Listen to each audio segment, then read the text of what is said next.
साथियों, एक विचार को प्रचार प्रसार की उतनी ही आवश्यकता होती है जितनी एक पौधे को पानी की आवश्यकता होती है, नहीं तो दोनों मुरझाएंगे और मर जाएंगे। हमारे सभी सम्मानित क्रांतिकारी साथियों को हमारा सादर जय भीम, नमो बुद्धाय।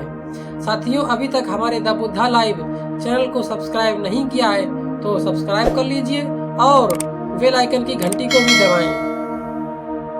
बोधिसत्व बाबा साहिब डॉक्टर भीमराव अंबेडकर संसार के उन महानतम विद्वानों में से एक थे जिन्होंने जीवन भर मानव समाज कल्याण के लिए भरसकर प्रयत्न एवं संघर्ष किए और इस देश का संविधान लिखने का महान कार्य भी बाबा साहेब डॉक्टर भीमराव अंबेडकर के द्वारा ही संपन्न हुआ था। तो आज इस खास एपिसोड में साथियों हम बाबा साहब के उन क्रांतिकारी विचारों के बारे में बात करेंगे जिनको सुनकर आप प्रभावित हो जाएंगे। यदि हमें अपने पैरों पर खड़े होना है, अपने अधिकार के लिए लड़ना है, तो अपनी ताकत और बल को पहचानो, क्योंकि शक्ति और प्रतिष्ठा संघर्ष से मिलती है।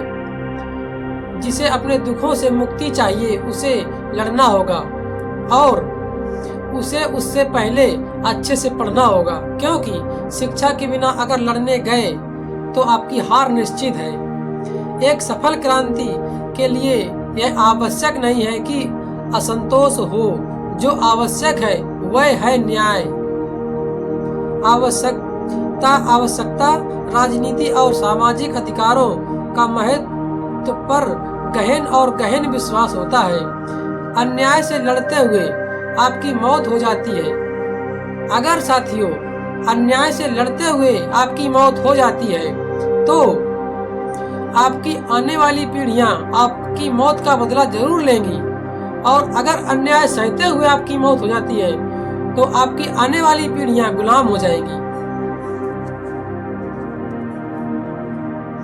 इस दुनिया में गरीब वही है जो शिक्षित नहीं है, इसलिए आधी रोटी खा लेना, अपने बच्चों को जरूर पढ़ाना।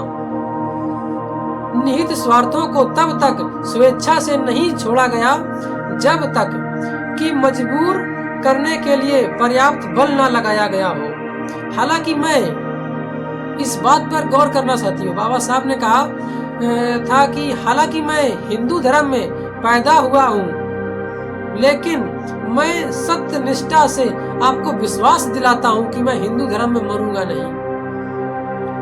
मैं यह नहीं मानता और न कभी मानूंगा। मैं यह नहीं मानता और न कभी मानूंगा कि भगवान बुद्ध विष्णु के अवतार थे। मैं इसे पागलपन, झूठा प्रसार ही मानता हूँ। मंदिर जाने वाले लोगों की लंबी कतारें जिस दिन पुस्तकालय की ओर बढ़ने लगेगी, उसी दिन साथियों समझ लेना अपने भारत को महाशक्तिशाली बनने से कोई रोक नहीं सकता है। मैं बहुत मुश्किल से इस कारवां को इस स्थिति तक लाया हूँ। यदि हमारे लोग, हमारे सेनापति इस कारवां को आगे नहीं ले जा सकते तो पीछे भी न जाने दें। एक विचार को प्रसार की उतनी ही आवश्यकता होती है जितनी कि एक पौधे को पानी की आवश्यकता होती है, नहीं तो दोनों मुरझाएंगे और मर जाएंगे। भाग्य से ज्यादा अपने आप पर विश्वास रखो। भाग्य में विश्वास रखने के बजाय शक्ति और अपने कर्म पर विश्वास रखो। जो आप काम कर रहे हो उस पर विश्वास रखना चाहिए। हमारे देश के संविधान में मतदान का अधिकार एक ऐसी ताकत है जो किसी ब्रह्म शास्त्र से कहीं अधिक ताकत रखता है।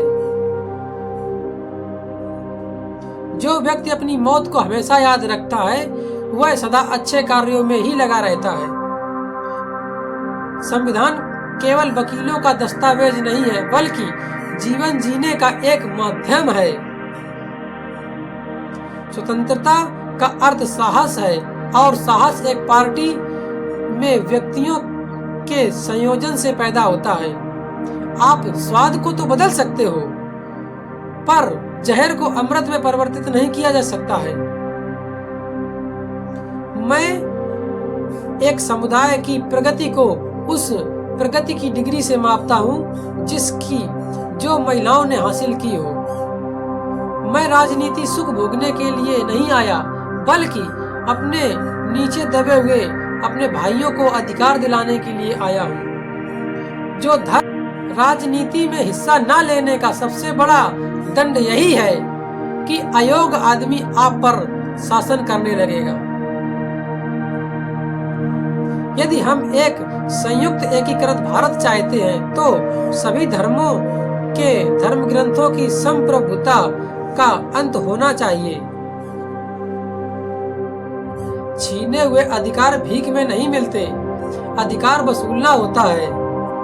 हो सकता है कि समानता एक कल्पना हो, पर विकास के लिए यह जरूरी है। पति पत्नी के बीच का संबंध घनिष्ठ मित्रों की तरह होना चाहिए। मेरी प्रशंसा और जय जयकार करने से अच्छा है मेरे बताए ये दिखाए हुए मार्ग पर चलने का प्रयास करो।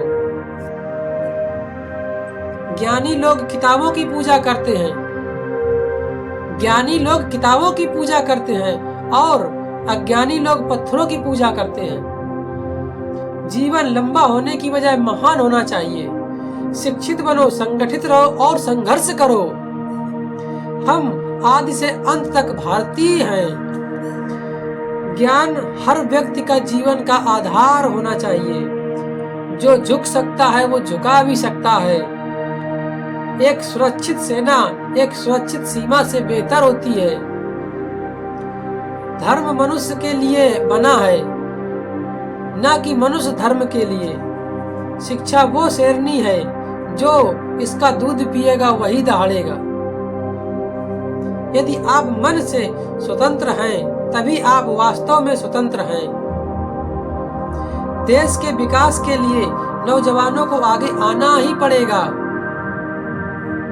अच्छा दिखने के लिए नहीं, बल्कि अच्छा बनने के लिए जियो।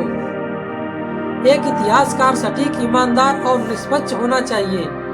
मन का संवर्धन मानव अस्तित्व का अंतिम उद्देश्य होना चाहिए। कितने महात्मा आए चले गए, पर अछूत अछूत ही रहे।